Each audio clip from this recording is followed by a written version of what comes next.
Айде, каци го на стената пак. Сега ще го видите.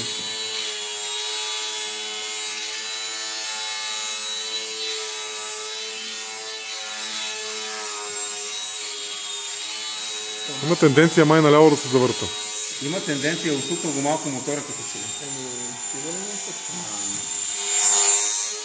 Да, особено и при бавната скорост. Цената ги прави по-бавни като че ли да се набавя. Че аз се мокам тук, това да го пускам, че ще ги направя, ще ги знам хора.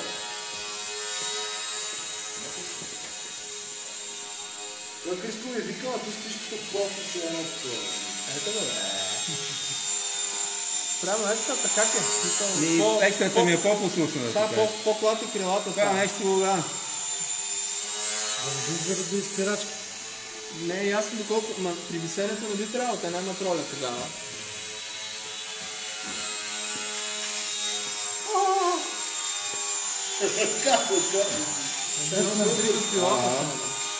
Това значи, че е много задна ли?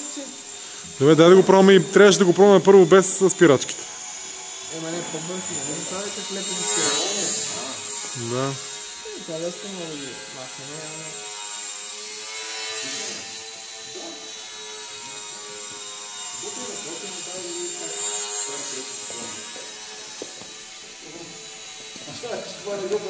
Нож.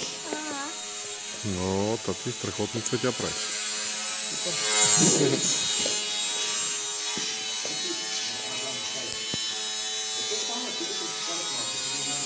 Екстрата е по-послушна. Това е много компенсация. Според мен трябва да е с по-голяма прилога на крилото.